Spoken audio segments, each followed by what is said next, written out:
देखो सिलेबस के जो एस्पेक्ट्स हैं यहाँ पर measures of economic development, physical quality of life index, MDG की जगह अब क्या हो जाएगा, एसडीजी है, सस्टेनेबल डेवलपमेंट गोल्स पे बात हो सकती है।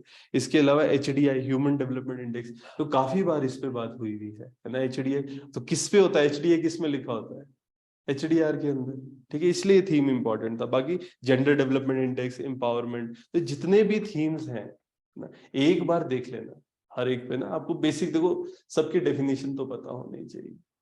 और जैसे अभी एचडीआई ह्यूमन डेवलपमेंट रिपोर्ट 21 बार आई है, बहुत ज्यादा डिस्कशन हुई है इसके बारे में। क्या थीम है इस बार, अनसर्टेन टाइम्स अनसर्टेन लाइव्स, इसमें shaping our future in a transforming world, ये इसका थीम है जो हमारी ह्यूमन डेवलपमेंट रिपोर्ट इस बार 21-22 की है।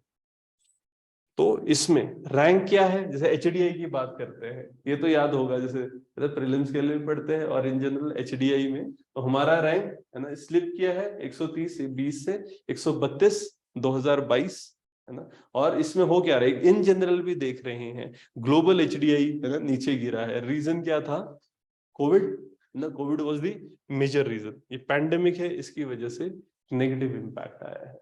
तो देखो एचडीआर है क्या, अगर हम ह्यूमन डेवलपमेंट रिपोर्ट की बात करें, कौन करता है ना, तो एचडीआर में ना ह्यूमन डेवलपमेंट रिपोर्ट ये 1990 से रिलीज की जा रही है। इसमें हम क्या क्या एस्पेक्ट्स देखते हैं, ह्यूमन की जो डेवलप, एक तो कौन करता है, यूएनडीपी, पहले तो यही पता होना चाहिए है ना। तो यहाँ पर पब्लिश करता है यूनाइटेड नेशन डेवलपमेंट प्रोग्राम, है ना, यूएन के अंडर है। तो इसमें ह्यूमन डेवलपमेंट रिपोर्ट ऑफिस है ना, human development report office overall UNDP के अंदर। कब से चल रहा है, 1990, ठीक है। तो इसमें क्या हो रहा है, ह्यूमन के जितने भी अलग अलग अप्रोचेस है, क्योंकि क्या क्या एस्पेक्ट्स है उनको देखा जा रहा है, डेवलपमेंटल एस्पेक्ट्स और डेवलपमेंटल अप्रोचेस इसके अंडर देखते हैं। किस चीज के लिए है कि एक्सपेंशन अपॉर्चुनिटीज है, लोगों को ये देनी है, ओवरऑल चॉइस है ना, चॉइस और फ्रीडम लोगों के पास होनी चाहिए। अभी थीम क्या था, uncertain times unsettled life shaping our future in the world in transformation। एक प्रश्न तो ऐसा भी आ सकता है ना, एचडीआर के बारे में बताओ, एचडीआर है क्या, है ना। और फिर ये जैसे एचडीआई की हम बात करते हैं, एचडीआई भी हमारे लिए इंपॉर्टेंट है, ठीक है। ह्यूमन डेवलपमेंट इंडेक्स एक कंपोजिट इंडेक्स की तरह देखा जाता है, जो ओवरऑल ह्यूमन बीइंग की एवरेज अचीवमेंट है, जैसे ह्यूमन डेवलपमेंट है ये किस तरीके से हो रही है। इसमें क्या क्या चीजें देखी जाती है, एक है हमारी लाइफ एक्सपेक्टेंसी एट बर्थ, ठीक है, ये किस गोल के अंडर आता है, सस्टेनेबल डेवलपमेंट गोल थर्ड के अंडर आता है ना। इसके अलावा ये एक्सपेक्टेड ईयर्स ऑफ स्कूलिंग, कितने साल इंडिविजुअल को पढ़ा रहे हैं या वो कितने साल पढ़ा है, ठीक है ना। इसमें मेन ईयर्स ऑफ स्कूलिंग देखी जाती है, और एक कि कितने साल तक फ्यूचर में पढ़ सकता है, ये 4.3 के अंडर देखेंगे। फिर मेन ईयर्स ऑफ स्कूलिंग है ना, कितने साल तक इंडिविजुअल रहेगा स्कूल में, तो ये 4.4। और gross national income GNI per capita है ना, एट परचेजिंग पावर पैरिटी, तो 8.5 के अंडर है। तो एक इन जनरल अगर हम ह्यूमन डेवलपमेंट की बात करें, सस्टेनेबल डेवलपमेंट की बात कर रहे हैं, अगर ऐसा क्वेश्चन आता है तो ये एस्पेक्ट्स कनेक्ट किए जा सकते हैं, एचडीआई को इसके साथ कनेक्ट किया जा सकता है ना, ह्यूमन डेवलपमेंट रिपोर्ट बताई जा सकती है। और इन जनरल देखो एचडीआई है, ये हमारे सिलेबस में दिया हुआ है। तो इस रिपोर्ट में मेन क्या क्या बातें बताई गई थी, है ना। तो ह्यूमन डेवलपमेंट इंडेक्स के अंदर सबसे पहली बात की गई है कि जो हमारी लाइफ एक्सपेक्टेंसी है ये कम हुई है। क्या रीजन था अभी इस टाइम पे, अगर हम देखेंगे ना, लार्ज कंट्रीब्यूशन इसका एचडीआई का क्या रहता है, ये ग्लोबल ड्रॉप आउट हुआ है लाइफ एक्सपेक्टेंसी में, कोविड की वजह से बहुत सारी डेथ हुई थी। और यहाँ पर है ना, पहले क्या थी 72.8 ईयर्स, अब ये 71.4 ईयर्स हो चुकी है। तो लास्ट 2 ईयर्स में बहुत सारे लोग हैं कोविड-19 की वजह से इंपैक्ट हुए थे। और दूसरा इशू क्या है, यूक्रेन, है ना, यूक्रेन में लड़ाई हुई है, इस वजह से अगर हम देखेंगे ओवरऑल एक शिफ्ट हुआ है, जैसे इंटरैक्ट, ये स्वीपिंग सोशल और इकोनॉमिक शिफ्ट हुए हैं प्लानिटरी चेंजेस की वजह से, ओवरऑल क्लाइमेट चेंज वगैरह है, इसकी वजह से भी जैसे डिजास्टर्स आ रहे हैं, वो भी एक नेगेटिव इम्पैक्ट कर रहे हैं। अगर हम ओवरऑल देखें है ना कि रिपोर्ट में क्या क्या बातें की गई है, टॉप परफॉर्मेंस कौन है, यूरोपियन है ना, यूरोपियन स्टेट्स जो रहेंगी ये आपकी बेस्ट ओवरऑल परफॉर्म कर रहे होते, तो 10 में से 8 आपकी यूरोपियन कंट्रीज है। तो यहाँ पर Switzerland, Norway, Iceland, Denmark, Sweden, Ireland, Germany, Netherlands, ये सब बहुत अच्छा परफॉर्म कर रहे हैं इसके अंदर।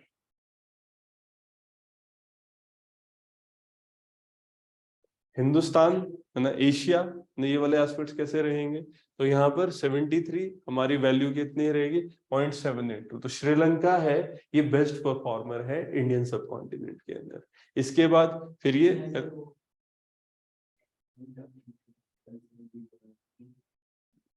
हमने अप्रीहेंशन दी थी फज्ड है, या कि वहां पर तो क्राइसिस चल रहा है और ये कैसे ऊपर आ चुकी है, बेस्ट परफॉर्मिंग कैसे हो रही है, क्योंकि इंडिया को नेपाल के साथ रखा गया था, बट वही है कि जो डाटा था थोड़े पहले का लिया है, उसके बाद फिर वहां पर क्राइसिस शुरू हो गया था। ठीक है ना, तो यहाँ पर जिस बेस्ट परफॉर्मर हमारे यहाँ पर आइलैंड नेशंस, इसके बाद फिर चाइना, भूटान, बांग्लादेश, फिर इंडिया, नेपाल और फिर पाकिस्तान रहेगा। ठीक है, तो परफॉर्मेंसेस हमारी कंट्रीज की अगर हम देखें, देखो इसके अंदर बहुत सारी डायमेंशंस है जो कवर की जाती है। अगर हिंदुस्तान का पर्सपेक्टिव हम देखेंगे ना ह्यूमन डेवलपमेंट का, कि हम किस लेवल पर हैं, तो इंडिया का हम देखते हैं 0.633 2021 में है। वर्ल्ड एवरेज अगर आप देखोगे 0.73 है, तो इंडिया का 0.633 है। 2020 में भी है ना HDI है ये डिक्लाइन करी थी, है ना, प्री कोविड लेवल के अगर हम देखें ना कंपैरिजन के साथ। लाइफ एक्सपेक्टेंसी अगर हम देखेंगे 2021 में, तो हमारी ये 67.2 एक्सपेक्ट की गई थी। ये HDI के अंदर ये चीजें देखी जाती है। देखो अगर HDI का भी क्वेश्चन आता है सिंपल, तो उसमें भी तो आप यही चीजें लिखोगे ना कि क्या है लाइफ एक्सपेक्टेंसी, हम देखेंगे तो 67.2 ईयर्स रिकॉर्ड की गई है। स्कूलिंग है, जो एक्सपेक्टेड ईयर्स है 11.9 ईयर्स, और जो मीन ईयर्स है वो कितना है 6.7 ईयर्स, ये कम है ओवरऑल अगर आप इन कंपैरिजन देखोगे वर्ल्ड के। इसके अलावा अगर आप देखो GNI पर कैपिटा, तो ये $, 6590 है। और हमारा जेंडर इनइक्वालिटी इंडेक्स की अगर आप बात करते हैं, तो 122 रैंक इंडिया को दिया गया है जेंडर की इनइक्वालिटी के अंदर। ठीक है, तो 122 रैंक है, हम बहुत पीछे हैं इसमें भी। तो जेंडर इस थीम को हम क्यों कवर करें, क्योंकि जो छोटे छोटे थीम्स हमसे बात की जा रही है, देखो ना यहाँ पर क्या क्या है सिलेबस में, एक जेंडर डेवलपमेंट इंडेक्स है, ह्यूमन डेवलपमेंट इंडेक्स है, गोल्स है, MDG गोल्स है, तो वो सब कनेक्ट किए जा सकते हैं। एक थीम अपने पास तैयार रखो साथ में, ठीक है सबकी अपनी अपनी इंडिविजुअल डेफिनेशंस रखनी है, बट ऐसा होता है ना कि जो फैक्ट्स आप एक बार यहाँ पर प्रिपेयर कर रहे हो उनको बाकी एरियाज में भी यूज किया जा सकता है। ठीक है, तो यहाँ पर इनइक्वालिटी, HDI की अगर हम बात करें, इनइक्वालिटी इससे ना इनइक्वालिटी एडजस्टेड HDI, जैसे IHDI कहते हैं हम जो भी, तो इसमें हम क्या बात कर रहे हैं, ये परसेंटेज लॉस इन HDI क्यों हो रहा है अगर इनइक्वालिटी की वजह से। तो अगर इंडिया में हम देखते हैं, इंडिया में 132 रैंक है HDI जो कर रही है, तो यहाँ पर HDI जो एडजस्ट करे अगर इनइक्वालिटी के लिए, तो 25% है ना डिक्रीज यहाँ पर हमको दिख रहा होता है। और income shared held by poorest 40%, तो यहाँ पर 20% है। जो नीचे के 40% लोग हैं उनके पास कितना रहेगा income, 20%। Income shared by richest 1%, देश का 22% इनकम जो आपका रिचेस्ट है उनके पास रहेगा। इसीलिए अगर हम IHDI की वैल्यू देखेंगे 2019 में जो आया था 0.537, तो 16.8% जो ओवरऑल हमारा लॉस हो रहा है HDI में, उसका रीजन क्या है, इनइक्वालिटी। ठीक है, अनइक्वालिटी क्या होता है, गरीब और अमीर के बीच में जो इनकम डिफरेंस है। ठीक है, इनइक्वालिटी हम ये देखते हैं। फिर जेंडर डेवलपमेंट इंडेक्स की अगर हम बात करते हैं, है ना GDI, इसमें डिस्पैरिटी है ना जेंडर में, मतलब HDI में कितना हो रहा है, कमी कितनी आ रही है जेंडर की वजह से। तो अगर इंडिया में देखेंगे हम, तो यहाँ पर ये GDI 0.849, ठीक है, और GNI पर कैपिटा विमेन के लिए हमारा ये 2277 है, और GNI पर कैपिटा मेन के लिए अगर आप देखोगे 10,633 है ग्रॉस नेशनल इनकम। तो मेल की ज्यादा है, फीमेल की कम है, इस वजह से भी एक HDI में कमी होती है। तो इंडिया में अगर आप देखोगे हमारी वैल्यू 0.490 है। तो इसको ना तो की HDI मीट्रिक की तरह देखा जाता है, जैसे विमेन है, विमेन कहीं ना कहीं मेन से लैग कर रही है।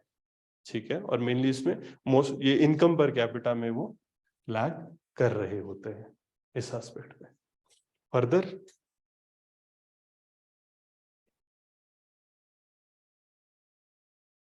यहाँ पर जेंडर इनइक्वालिटी इंडेक्स, अगर इसकी हम बात करें तो जेंडर इनइक्वालिटी इंडेक्स ये एक कॉम्पोजिट मेजर की तरह है इनइक्वालिटी। यहाँ पर किन 3 डायमेंशंस पे बात की जाती है? यहाँ एक रिप्रोडक्टिव हेल्थ, ठीक है, दूसरा एम्पावरमेंट कितनी है, और तीसरा आपका लेबर मार्केट, इसमें कितना उनका रोल रहेगा। इसके अंदर भी जो जेंडर इनइक्वालिटी इंडेक्स है, इंडिया का मार्क 122 है, हमारा रैंक 122 रहेगा। तो इसमें अगर आप देखोगे ना इंडिया के अंदर कि maternal mortality death 122, adolescent birth rate 17, share of seat parliament 13, female population हमारी सेकेंडरी एजुकेशन में है ना, तो ये 42 जैसे ना परसेंटेज एज, ये 25 और उससे ऊपर जो है कम है। और लेबर फोर्स पार्टिसिपेशन अगर आप देखोगे 15 से ऊपर तो 19 है। तो इस वजह से हमारा GII 0.49। तो ये मतलब इस वजह से बहुत ज्यादा इंडिया पीछे जा रहा है, ठीक है।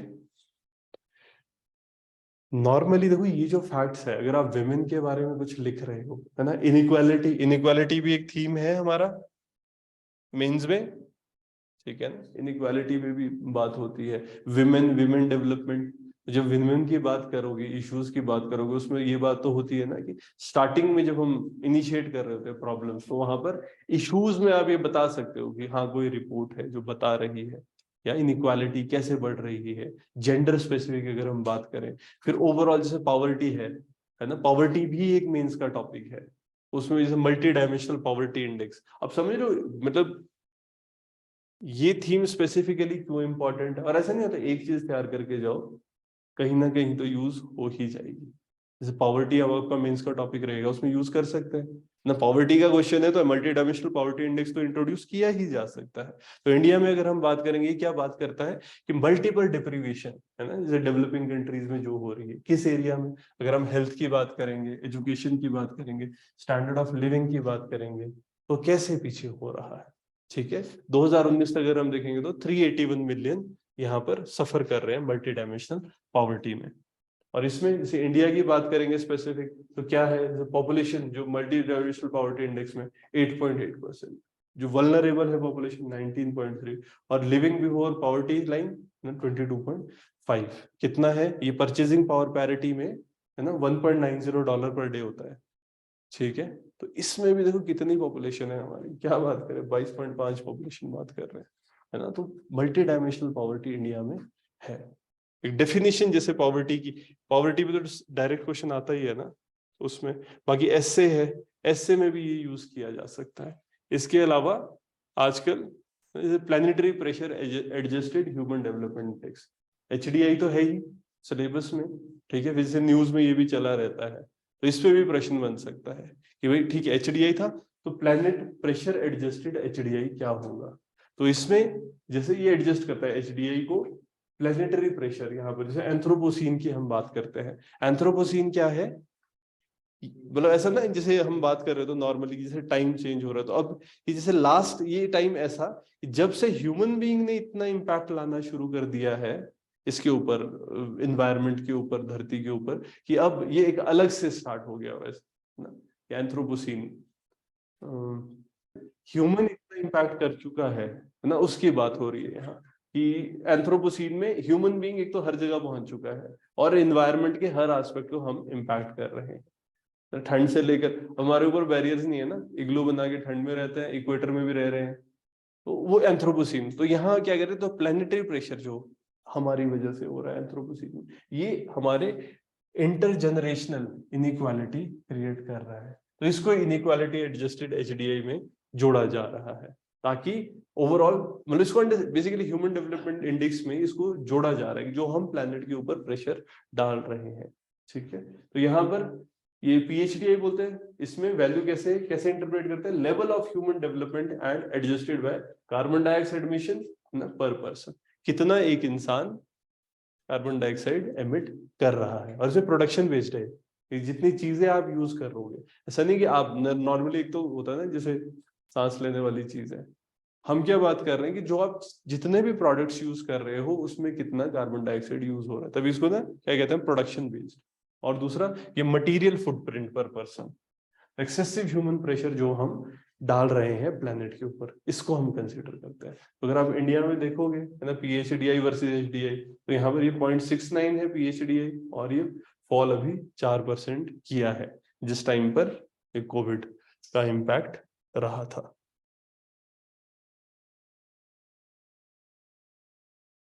इसके अलावा है ना, रिपोर्ट क्या कहती है और क्या इंसाइट्स दे रहे हैं कि ह्यूमंस है, हम लोग क्लाइमेट चेंज के लिए अभी प्रिपेयर्ड नहीं है।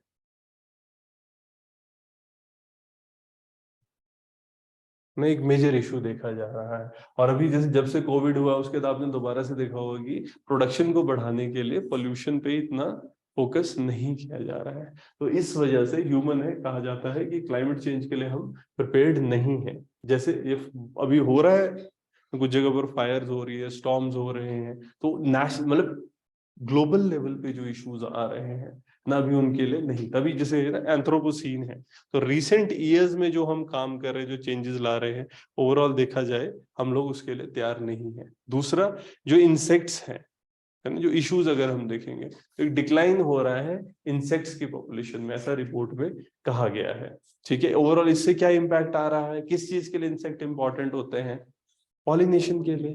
तो अगर इंसेक्ट्स नहीं होंगे है ना, तो यहाँ पर ये अबंडेंस अगर इंसेक्ट्स की नहीं है, पॉलिनेटर्स की, इस वजह से हमारी जो फूड सिक्योरिटी है, एग्रीकल्चरल प्रोडक्ट्स है, ये इतना नहीं डेवलप कर पाएंगे है ना। फर्दर अगर हम बात करें, इंसेक्ट्स है, ये डाइवर्सिटी, इनके इकोलॉजिकल रोल के लिए, एग्रीकल्चर है, ह्यूमन हेल्थ है, नेचुरल रिसोर्स, इस पे इम्पैक्ट करती है।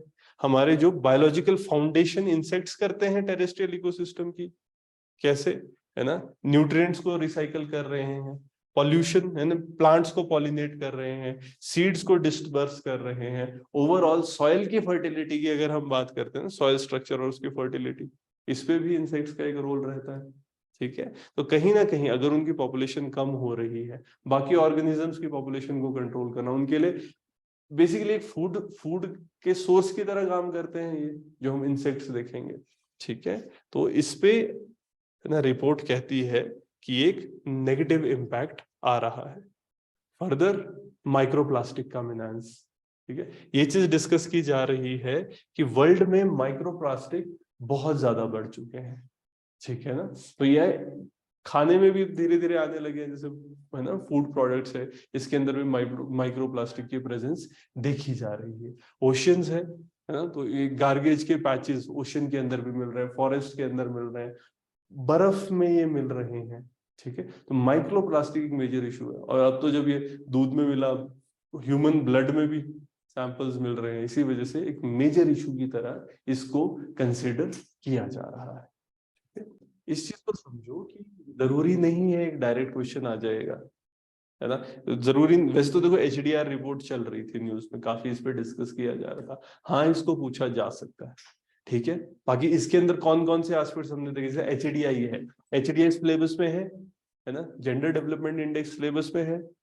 अदरवाइज बहुत देखो ये कहीं ना कहीं यूज होगा, अगर तुम यूज करने वाले बन सकते हो। सस्टेनेबल डेवलपमेंट की बात हो रही है, क्या वहां पर ये बात की जा सकती है ना, सस्टेनेबल डेवलपमेंट में यूज किया जा सकता है, इंक्लूसिव ग्रोथ में यूज किया जा सकता है, कोई भी डेवलपमेंटल एस्पेक्ट की अगर आप बात कर रहे होंगे। जैसे विमेन का एक मेजर थीम है, विमेन पे क्वेश्चन आएगा।